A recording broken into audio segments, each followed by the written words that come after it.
Hi there, all of you. Thank you very much for joining us. I'll just wait for another 15, 20 seconds for as many of you to join and take a look at the chat box. Okay, so if you could just put down your name and where you're joining from, and later if you want to say what specifically you might want me to ask Danah and for her to answer in terms of the holistic concept of quantum leadership, quantum management, quantum spiritual management, spiritual intelligence, and so on, where she's one of the authorities and she has written the seminal books on many of these aspects. I'll introduce her briefly to you. Okay, we have about 60 odd people. Let me introduce Dr. Professor Danah Zohar to you. From what I know, briefly in contact with her, as well as from her books, as well as her website. Yamini will post you her website references. Danah, one of the things I just wanted to ask you is, while researching your stuff, I found there was a Springer site in which there was an open access book. Would that be all right to put that out? Do you mind? Please do, yes. Yeah. Yes, please do. So Yamini, can you please my put out most that? recently published book Yeah, and the most thorough one on quantum management. absolutely. That's truly mind-blowing. That's the one I'm referring to. So Yamini, if you could also post the zero distance quantum management, that Springer link as well. From what I read about Danah, and she can cover that in great detail, she was raised in the United States in a Methodist family. And she says she used to be a regular churchgoer till about 13 when she lost faith in religion as such, not necessarily just Christianity, but overall in religion, which is pretty true for me as well. I have no belief in any organized religion. And she liked physics, and she read David Bohm at the age of 15. David Bohm, for those of you who may not be familiar with him, is a contemporary of Einstein. He was one of the most outstanding quantum physicists. And his conversation with J. Krishnamurti on spirituality in about 12 volumes are truly worth listening to. And then she joined MIT on a scholarship, one of the few women amongst thousands of men. And she did her physics. And after that, during the course of doing physics, she developed a liking for philosophy, and she can explain why and what. And after MIT, after finishing her bachelor's program, undergrad program, she went to Harvard, did her PhD. And from what I can make out at the age of about 23 or something, she was already 22 or 23. She was already a doctorate holder. Or is it not correct? Okay, I'm sorry. So you can correct me. So I went by decided to write my books instead of my doctoral thesis on the advice of a top British philosopher. So while I did several years doctoral study at Harvard, I did not get my PhD. Oh, okay. So we are wrong in putting your name as Dr. Zohar. Yes, I am a professor, but I am not a doctor. Okay. I'm terribly sorry. It is our mistake. Okay, we correct that now. She's Professor Zohar. And so I'll let Danah speak to you about what she did. And before I come into some of the issues of some of the topics that we want to cover today in terms of spiritual intelligence and how it relates to the quantum theory and how it relates to corporate management, leadership, and so on, and the kind of work that she's doing with some of the very famous global firms such as Haier in China, which now owns the General Electric Appliances division worldwide, and Roche in India, and a few others. And we will take you through some of those. So Danah, over to you. And if you would like to start with a little bit about correcting some of the stuff that I've told about you, what is the beginning of your interest in spirituality and what led you into the integration of this quantum and spiritual philosophies? Most everything that you said, Raman, was correct, except that the philosophical interest in quantum physics was there from the beginning when I discovered it at age 15. Because at that age, all young people are beginning to ask the big questions of life. Where do I come from, and why am I here, and what is my life about? What should I do? This is something that the traditional religions used to help people with. But because I had lost my faith largely in the approach of the organized religions, I was looking for answers elsewhere. And in Bohm's presentation of quantum physics, even as a teenager, I found there were quantum answers to these big questions. So it helped me get through those years of teenage angst and uncertainty. And without realizing it at the time, I began to become a quantum thinker because my worldview had been shaped by Bohm's physics and then other things I read about quantum physics. When I got to MIT, as you say, I planned to study physics. That was my scholarship. But MIT made its undergraduates at that time take 2 years of general humanities courses. It was largely philosophy. And I discovered that the philosophical discipline helped me to ask more clearly those questions I had asked as a teenager. So I switched my degree at MIT to a double degree in physics and philosophy. And my prime interest became the philosophy that can be derived from quantum physics rather than wanting to be a research quantum physicist.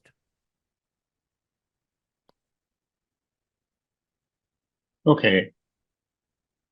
In your book, recent book, Zero Distance, there's a part where you cover about the experience of using those concepts of quantum and so on in Roche in India. And this will appeal to many of the people here. A good number would be from India as well. And you say that at one point in time, somebody turned out in absolute frustration and said to the CEO, quantum, that's all I hear. What the hell does it mean? So would you like to explain what the hell it means? Yes, with the caveat that I would say to any CEOs, managing directors, or HR directors who may be listening, that if you want to introduce quantum management into your company, don't burden your employees too much with too much quantum physics, because they don't need it to do their jobs in a quantum way. All they need is what I'm going to say now. Quantum physics gave an entirely different interpretation from the Newtonian mechanistic physics of the nature of the physical universe and of our relationship to it.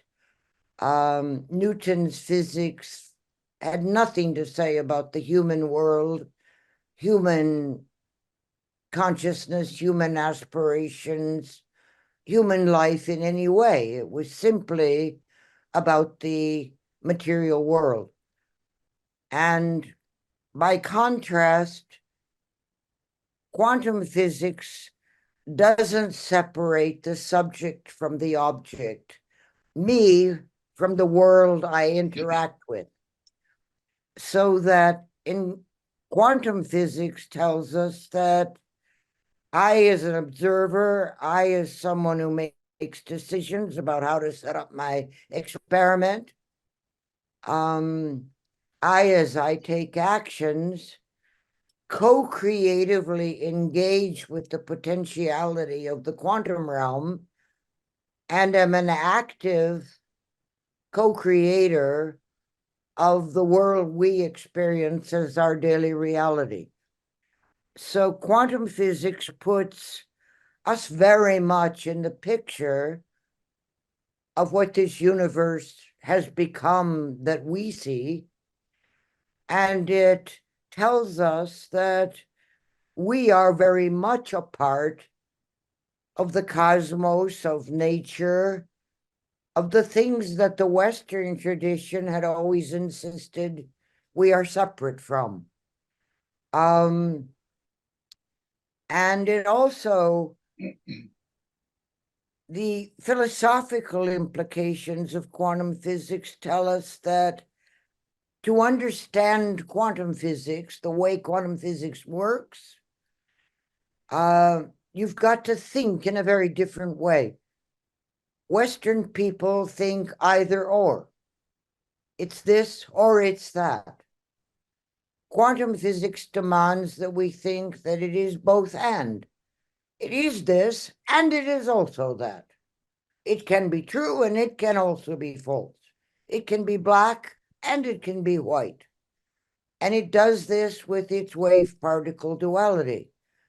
The Newtonians were struggling with the question, is light a wave or is light a particle? And quantum physics said this is the wrong question because it isn't one or the other, it's both. And you will only get one or the other once you set up an experiment and measure it, and thus interfere with the potentiality. And that's where the human act of observation or experimentation comes in. Since then, we understand that it isn't, as some quantum theorists suggested a few years ago, only consciousness that materializes quantum potentiality. The universe is made of energy, quantum physics tells us. The Schrödinger wave function that describes the quantum realm is a spread of potential energies. And things in our daily world all have a kind of energy. You and I even are made of energy. And when the quantum potentiality meets daily reality, the energy matchup means that one particular thing will be chosen out of all the possibilities to materialize.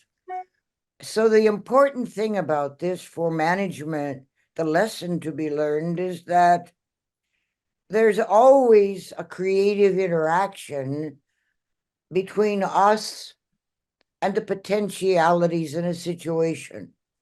Always an interaction between a company and its environment, its professional relationships, the nature of the society in which it's operating, geopolitical conditions, unexpected events like COVID, which struck business worldwide very hard. Whereas the old way of management thinking had been that companies can be islands unto themselves. They only have to think about their products, their customers, their shareholders, and they don't have to look out the window. Quantum physics teaches managers, no, what's out the window is as important as what's going on inside the window. And that's a very important lesson for management. Quantum physics also teaches us that it is the relationship that creates reality, new reality. When two things come together, something new emerges from the relationship. The lesson for that of management is that our relationships really matter. Our internal relationships within the company, how the employees of a company are relating to each other, working together, how management is relating to the employees, and how the company itself is relating to competitors or other companies, to the marketplace, to the political environment of the society, etc. Very important lesson and different from what management traditionally taught.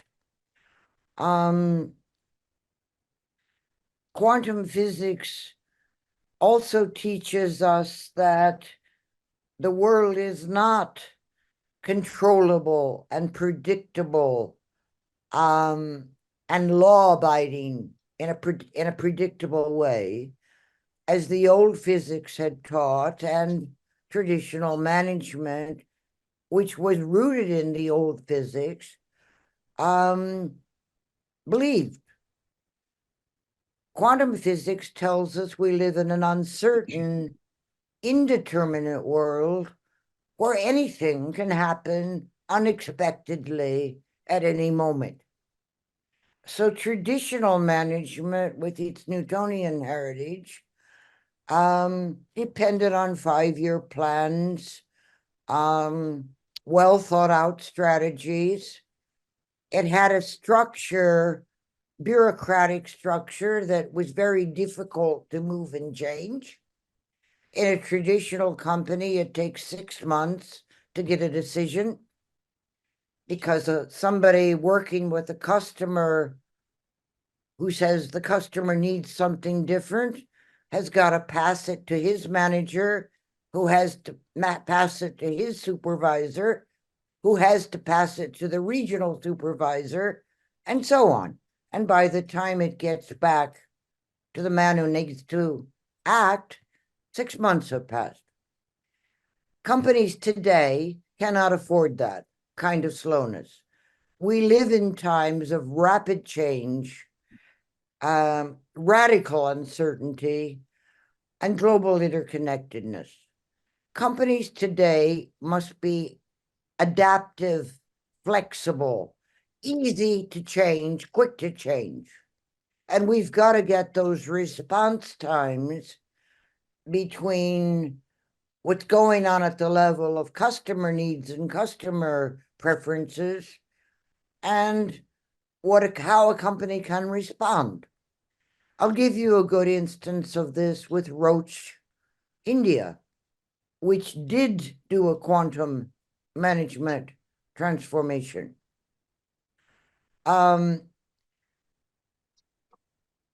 Roche salesmen were told, don't think of yourselves as salesmen, think of yourself as doctor's assistants. Don't go to a doctor and say, I have some drugs to sell you and some free samples to tempt you, but rather you go to the doctor and you say, how can I, with what Roche has available, help you give better care to your patients? And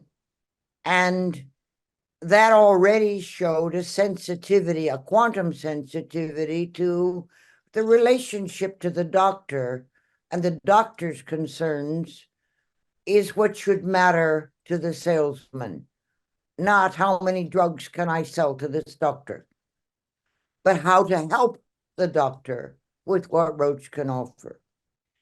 At one veterans hospital in one of India's provinces, there was a policy that the hospital budget could only buy drugs a week at a time. Well, Roche products were packaged in monthly packages.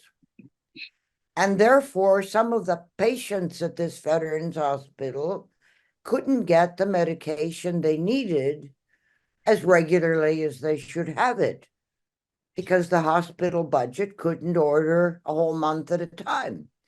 And so the doctor, talking to the Roche salesman, said, can I please buy a week's supply at a time from you? Because then our patients can be treated at once. And some of these were patients whose lives depended on the drugs. Because of the Roche quantum management system, which had cleared all the bureaucracy out of the system, and made it possible for that frontline salesman to go directly to the managing director in Mumbai with one phone call and say to her what the hospital wanted and say, can I break the package up and give this hospital a week's supply at a time? The managing director had been given the power from Roche Global to make such decisions without having to go to the regional director and up the chain of bureaucracy. So she said, yes.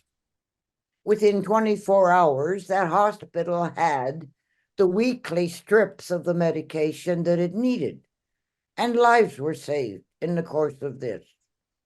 Now, that was a lesson from quantum physics, that you've got to respond instantly, very quickly, to changing demands in your marketplace, in your customer base, or into something like an unexpected pandemic like COVID. The quantum companies like Hire and its subsidiaries and other quantum companies in China that had adopted quantum management thrived during the COVID crisis. They grew, they got more profit, while most traditional companies, as you know, suffered very badly and many went out of business because they couldn't respond quickly enough to the demands of the pandemic. So the lesson for managers about quantum science is they should know what I've put are the kind of 8 defining principles of quantum systems, that they are uncertain, that they are both and, you think not in opposition, but in all possibilities at once, that there are many possibilities and all should be explored, not just one at a time.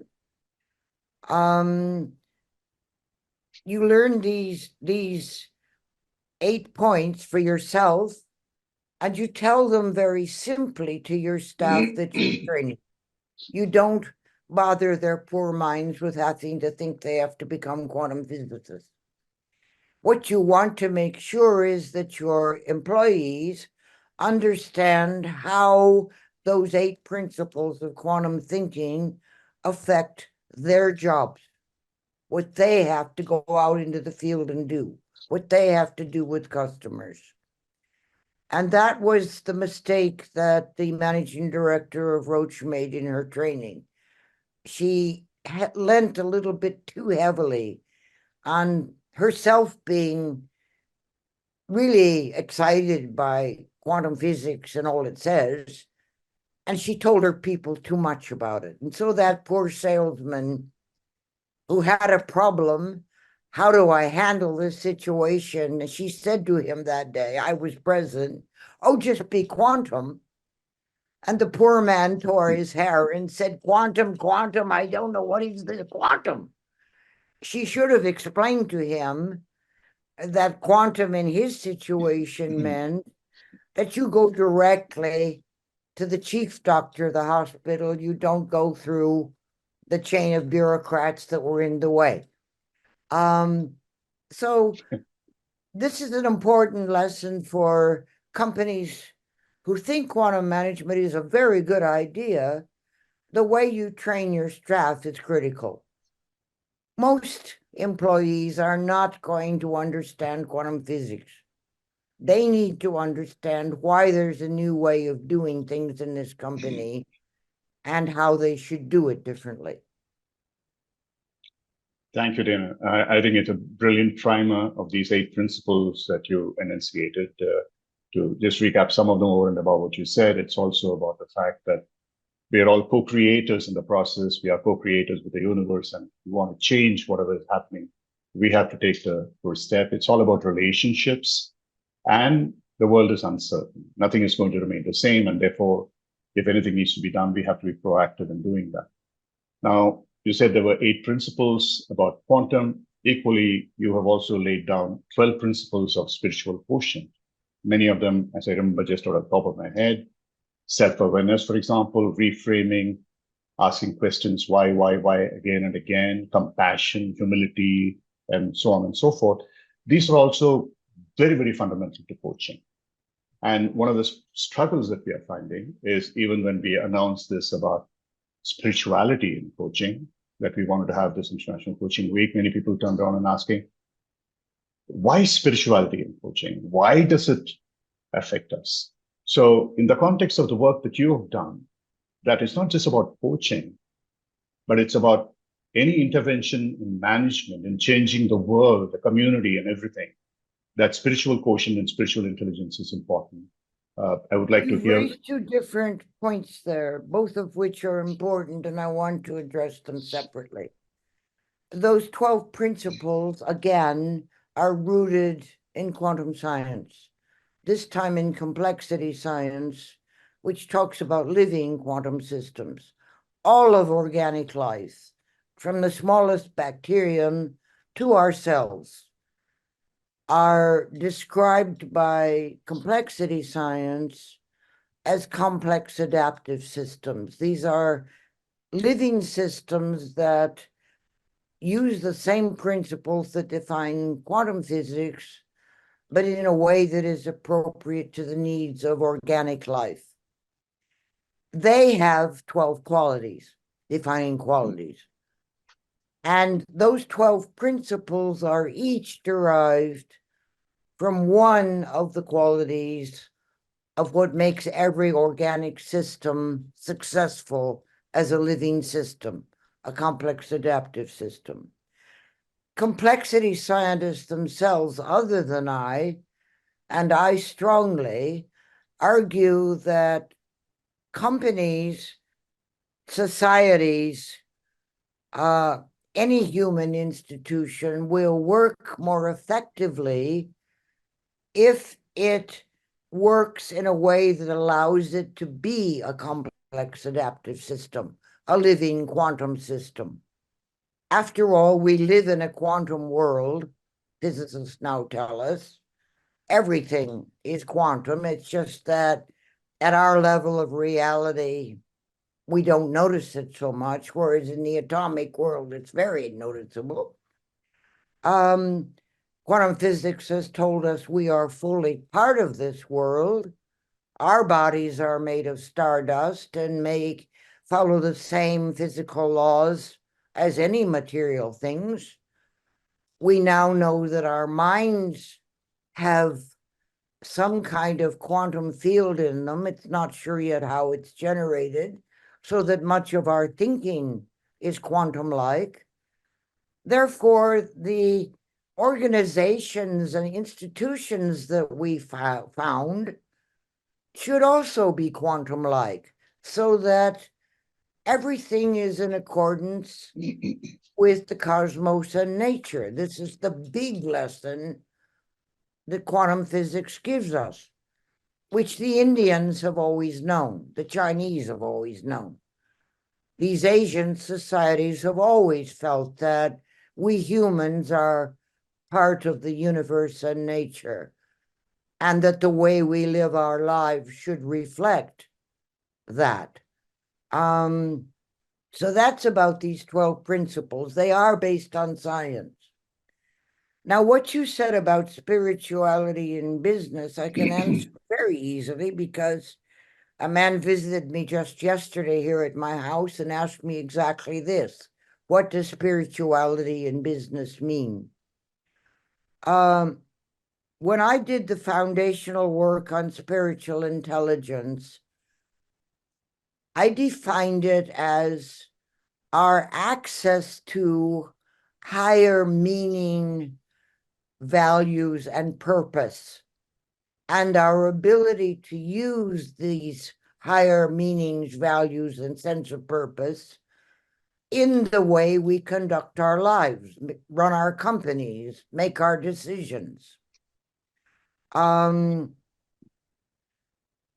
again, the meaning, values, and purpose are given to us in quantum philosophy. So there's a direct link again back to the nature of the quantum world and what quantum physics is telling us. The meaning of human life is that our interventions help to make the world. We are partially makers of the world. We make the world, therefore we are responsible for the world. We're not just hapless victims of a reality. Very important change in attitude. I'm responsible for this world. I'm responsible for me. Don't blame anything else. And the purpose of our lives, because quantum physics tells us that good relationships make good reality, bad relationships make bad reality. We are the makers of the world. We make relationships all the time in our personal lives, with our friends, with our families, with our community.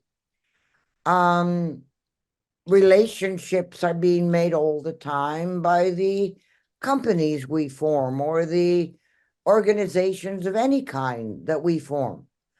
So the purpose of our lives is to make good, beneficial relationships. So we have the meaning of our lives. We are necessary co-creators of reality. We have the purpose of our lives. It is to make good relationships as we make this reality. And this is the spiritual basis of our lives, according to spiritual intelligence. It's not to do with your ability to follow the codes of an organized religion. Too many of us know people who do that, who are not actually very good people. They follow all the rules of the religion and they do bad things. If you follow these two simple senses of the meaning of your life and the purpose of your life, you're going to be a good person. And a company you found on those principles is going to be a good company. So spirituality in business simply means building a company that brings good into the world, building a company that makes the world a better place and people's lives a bit better. The people who are your customers, the people who in the community who are affected by you, and above all, the people who are your employees. Too many companies treat their employees like they're just tools of the system to be used for the company to make money. Companies exist to make money, yes, but the people who help those companies make money, the actual employees, are human beings with needs, with lives, and with potential. And that old way of managing its people that traditional management has, of making them afraid so they follow the rules, so the company is full of fear, telling them don't think, just do what you're told, and paying them as little as you can, that's not quantum. It's not spiritual. So spirituality in business doesn't mean you have to all be saying prayers during the day. It doesn't mean you build a shrine to Shiva in the hallway of your office building or your factory.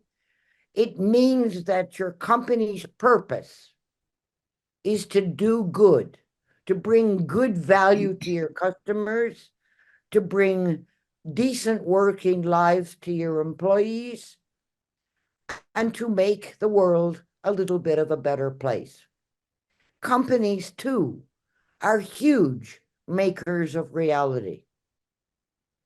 On a gigantic scale, companies make the world we live in. Selfish capitalism and bad management have made our world a hellish, unequal, and unfair place for many people. The workers inside the companies, the customers who are taken as mugs and cheated, squeezed for everything the company can get out of them, and the societies that don't benefit because these companies don't pay their taxes and so on. Imagine quantum companies who treat their employees well, who give their workers the chance to develop their best potential and give that to the company, who treat their employees as partners in the company, as people to be considered, people who can ask questions, people who can make suggestions, people who are not afraid to work, but like the employees of Roche India, can't wait to get to work in the morning because work is such a happy and exciting place and their job's very meaningful to them. That's spirituality in the workplace. Thanks, Danah. It's absolutely brilliant. In fact, yesterday, you might possibly know him or know of him. Dr. Marshall Goldsmith was with us. He's considered to be one of the leading coaches in the world, executive coaches, trained with Peter Drucker and people like that. And one of the things that he left at the end was, whatever you do, how uncomfortable it makes you feel, make another person comfortable and make the world a better place. And you are saying exactly the same thing. And he's a practicing Buddhist, and you are speaking about it from scientific point of view, and it's absolutely amazingly brilliant. I have two questions from one of our senior coaches and one of our directors. He says, being a quantum physicist and philosopher, what's your take on non-duality based on the double slit experiment? Well, I touched on that when I was talking about the defining principles of quantum physics. Duality is based on the notion that mind is one thing, matter is another thing. Humans are one thing, the material world, nature are other things. This is the dominant Western view. Non-duality is where we are part of the whole thing, where the scientist who does the experiment sets up the two-slit experiment, and the result he gets, light is wave-like or particle-like, they are not separate. The scientist setting up the experiment and the quantum potentiality coming up to the two or one slits are partners in a co-creative act.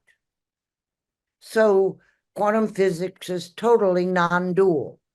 There is no distinction between the observer and the observed, between the subject and the object, between our human consciousness and the decisions and actions it makes us take, and the shaping of the material world. This non-duality has always been present in Chinese and Indian philosophy. It's the dominant view of Asia, and it's one of the main things that has separated the Asian way of looking at life, the worldview of Asia, from the Western worldview.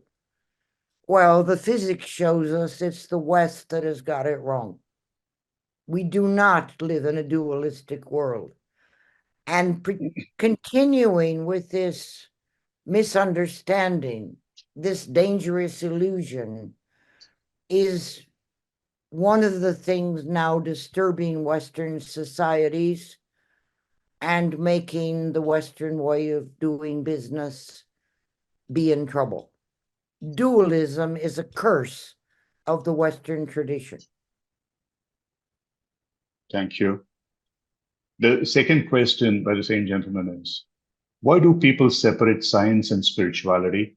People say that science has evidence, but there is no evidence for spirituality. Again, he is right about the old science. Newtonian science is totally unspiritual. Indeed, it denies almost anything spirituality is about. There is no meaning to human life, according to Newton's physics, because we don't figure in it at all. There is no purpose to our lives. we're not part of things. That's why religion was such a comfort to people in the West, because religion told them that God gave them a purpose, God gave them a meaning. But Newton's physics showed that much of these Western religious beliefs were really quite nonsensical. It requires quite a leap of faith, and in my opinion, sanity even, to believe some of the things that the Western organized religions teach.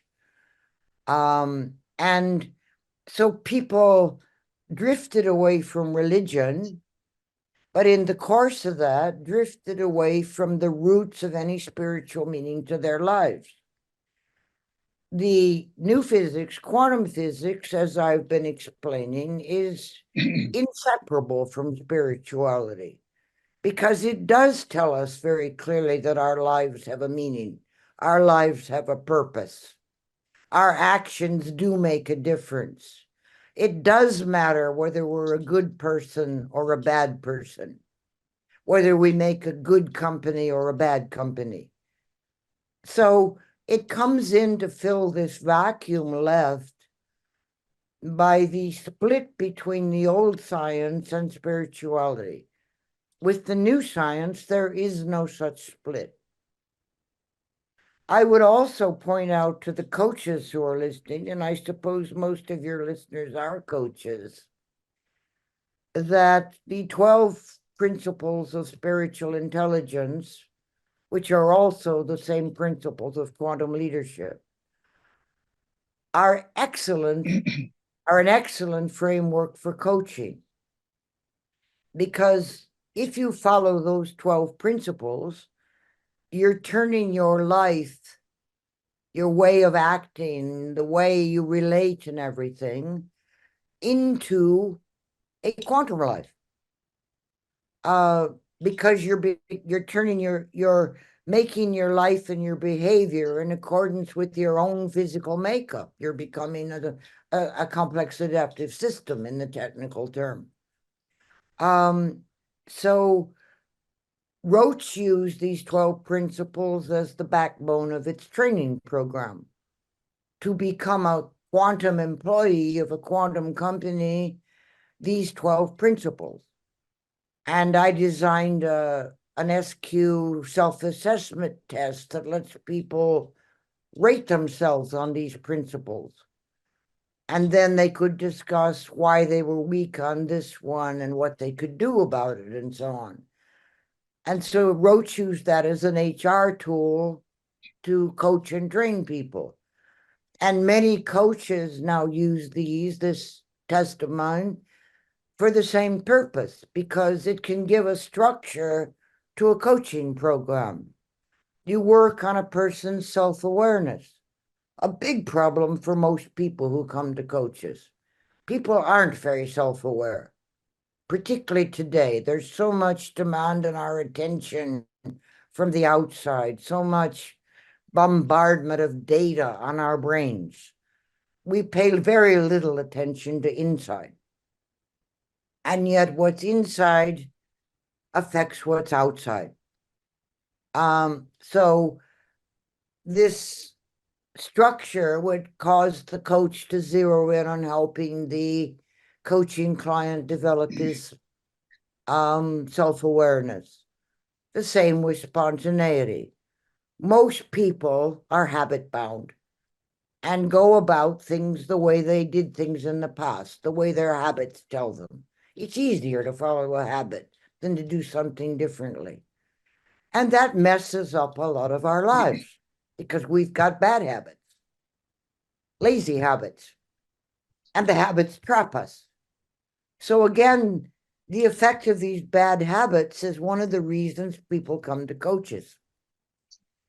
If the coach is working on the principle of spontaneity, adaptability, he's helping the client learn to break out of this cycle of just following his easy habits and to think more freshly about each new situation with which he has to deal. which is also related to the principle of reframing. Reframing means to now look at things from a very different perspective. Challenge the assumptions you've had about things, because most of our thinking is based on assumptions we make, but our assumptions are often wrong, or they're based on the past. Reframing principle says to the client, constantly check your assumptions. If it's a couple's problem, the man may be assuming his wife is being unfaithful to him. The coach would get him to check that assumption, to look carefully. Why do you think that? Is there really evidence for that? Or is it something to do with your own personality that makes you a suspicious person? Coming back to self-awareness. If you're a business leader, your assumptions are making you think that your customer wants a particular kind of product, or that tomorrow will be like today, and thus your strategic plan is effective tomorrow that you planned yesterday. And the reframing principle says to this business leader, every time you've got to make a decision, look at the assumptions you're tempted to build into that decision. You follow? So these 12 principles all help to make you more quantum in your decision making, in your life, in your relationships, in your relationship to yourself. And that's what coaching is all about, I believe. You're absolutely right. It's not only about coaching. There are a number of questions. How will you do it? If they have listened to you carefully, they would know how to do it. Like you said in Roche, the people wouldn't have talked about just quantum, but try to explain to them the relevance to what actually they have to do on the field.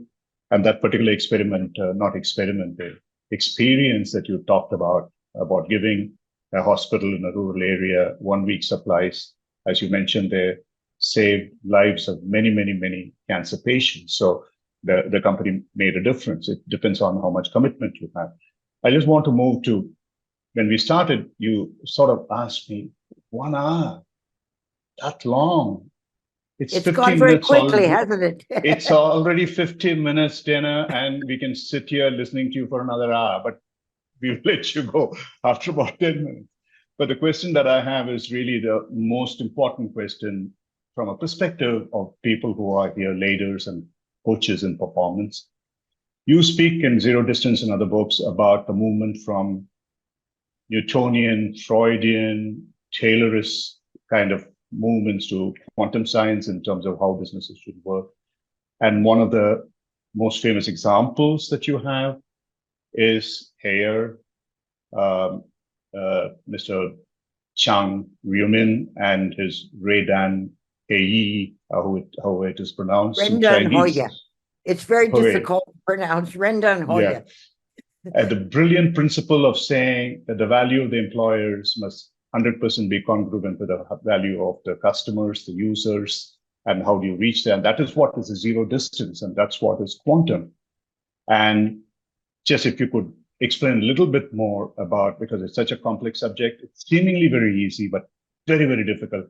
I've been going through your book for the last about 1 month, and still I'm rereading the pages to understand more about it. So in the balanced time, if you could just explain a little bit about the kind of work that you have done with them and how it has helped. Yes. Well, Hire was the first company in the world to put into practice my quantum management theory. Zhang Min told me, much to my surprise, he'd been reading my books for years before he invited me to China, and reading my books on the quantum self and quantum psychology and quantum management played a large role, he said, in the way he designed this Rendan Hoya management model. And for the sake of future, the English way of referring to the Rendan Hoya model is zero distance, which I'm going to explain. So we can just call it Hire Zero Distance Model, and never mind this unpronounceable Chinese word. like so many Chinese words, which I find unpronounceable. Um, uh, Quantum physics tells us everything is entangled with everything. Everything is connected to everything. There's no such thing as separation. David Bohm said separation is an illusion. I think you get this in Hindu philosophy, and you certainly get it in Taoist philosophy in China, that everything is related to everything. Now, in a traditional company, inspired by the atomism of Newtonian physics, because that's where Taylor looked for his inspiration, everything is separate from everything. Management is separate from employees. Employees are separated from each other into functional silos. You work in marketing, or you work in R&D, or you work in HR, and you don't know what the rest of the company is doing. And the company and its employees are separated from customers. Anybody today dealing with a traditional company, trying to phone them up and get some customer service, knows the distance they put between you now is one of these damned answering machines that gives you automated answers to the questions you don't want to ask, and you can't get through to a human being. Maximum distance between the company and the customer. Higher zero distance model, following the quantum model, is there shouldn't be any distance between any of these things. Management and employees are all part of the same system, and they should be interlinked and working together. Employees in a company should not be separated from each other, because everything they're doing depends on what the others are doing. They must understand the whole system. This is the quantum principle of holism, that everything is connected to everything. So he divided the company up into self-organizing, multifunctional teams, so that each team has somebody who is an expert in a thing, but they're all now together, working together in one team. And these teams, which he calls micro enterprises, because they are tiny startup companies in their own right now, free to make decisions, relate directly to their customers, both electronically through email and AI and so on, and even in person. The higher salesman will go to a customer's funeral or a wedding, or send a birthday card to his children. He knows his customer better than himself, which is the higher rule. Know your customer better than you know yourself. So throughout the higher system, there's zero distance between every element of the system. Also, higher says, look, our ecosystem isn't just internal, but as quantum physics tells us, the way we do business, the way we relate to our customers, depends on all the other companies out there. So higher puts zero distance between itself and even competitors. It forms cooperative short-term contracts with them when they can supply a package product to their customers, where another company may supply part of that package, and then they share the profit with that other company. So the entire higher system is an ecosystem built on the principle of zero distance. And that makes, again, business much more aware of the people who are its customers. It makes the people much more aware of each other. It makes everybody function more effectively and more productively. And it indeed helps to make the world a better place. This concept is very much, like you said, quantum. It was derived from his reading your books on quantum. It is spiritual.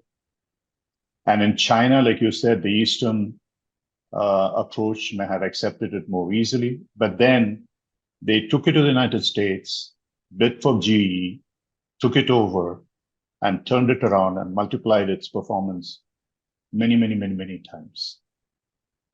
How did they manage to do it in an environment which wasn't totally open to this at all? Well, they had to change the CEO of GE Electronics to achieve it, because when Haier acquired GE Electronics, I met the CEO at the time of GE Electronics. He was a very Newtonian fellow, and you could tell he just didn't get it. Haier has a principle when it acquires a foreign subsidiary of non-interference. It likes to let the subsidiary function in its own way because it knows its culture better than somebody in Qingdao in China knows the culture. So they wanted American executives to run GE appliances. They found a man also who had been an executive in the old GE appliances when General Electric, the parent company, owned it, who was more open to new ways of thinking. He was invited to China for 6 months just to see how Haier operates, get familiar with the zero distance system, the self-organizing principle used by Haier that makes all employees entrepreneurs in their own right. And then he was allowed to go back to Louisville in Kentucky, where the headquarters are, and do it his way, adhering to the guiding principles of the zero distance model followed by Haier, but doing it in a way that is conducive to American cultural habits and standards and values. So GE's zero distance model is like the Haier model in many, many ways, has all of its good features, self-organizing teams, zero distance within the company, light touch leadership from the CEO, closeness to the customers, but its actual structure is in some ways different from the structure of Haier. And Haier practices that quantum principle, celebrating diversity with all of its subsidiaries. So its European subsidiary is run by Europeans. It's just acquired a company in Vietnam that will be run by Vietnamese. I think it's now negotiating with some companies in India. They will be run by Indians. All of the leaders of these foreign subsidiaries will learn the zero distance model and adapt it in their way to their country's cultures. And again, this is this principle of spontaneity, adaptability. One size doesn't fit all. And Haier has the wisdom to know that. And that too is a way of the universe, that's a way of the nature, that's a way of Thank We you don't very, very expect much. lions to behave like horses. Yeah, it takes me to the last point. I don't want a discussion on that. You mentioned somewhere that there's only 2% difference between us and the primates and the higher mammals, whereas there is actually a 4% difference between the Genetically, two that's genders. all the difference there is. That's Yes. all the difference is. So we are less different from the higher mammals and primates. Then man and woman are different. So what a kind of statement it is. In fact, irony of it in some ways. It tells us what our challenge is, though, Ram. Yeah.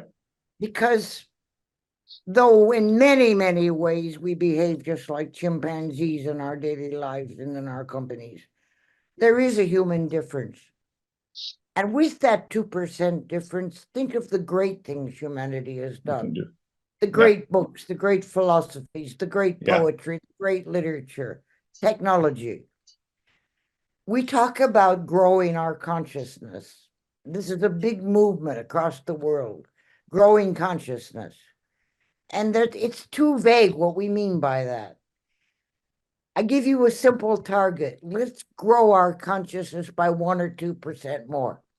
Let's just become 1 or 2% more human. And my God, what a difference it would make if that 2% has made the difference it has made.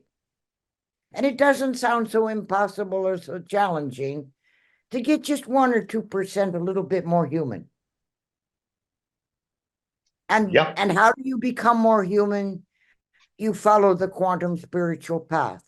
You realize you help to make the world, and therefore you're responsible for the world, and you take that responsibility, and you know that your purpose in life is to make good relationships and bring good into the world, to be a good person.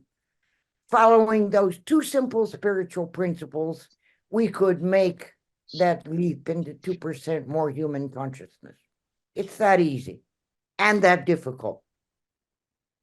Totally, totally.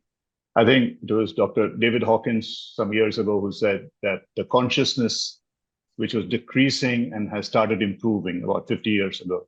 And now there has to be a quantum improvement to that. Let's hope for that. We hope to have you again with us, another session. The 1 hour hasn't been enough. There are far too many questions unanswered here. But thank you very, very much for taking the time. I know that you had just come back from China and had some difficulty in getting through to the session as well. But we are tremendously grateful to you, Danah. I've Thank you very, enjoyed very much. talking to you, Ram, and I only wish I were there in person to meet the people who are asking the questions, because personal engagement is always more dynamic and effective. Zero distance. We will make that happen. Zero distance. Take care. Thank you. Thank you, everybody. Thanks for all of you who've been through this session and asked such lovely questions and being so actively participating. Thank you very much indeed. Good night from India. Good day from wherever you are. Thank you. Bye.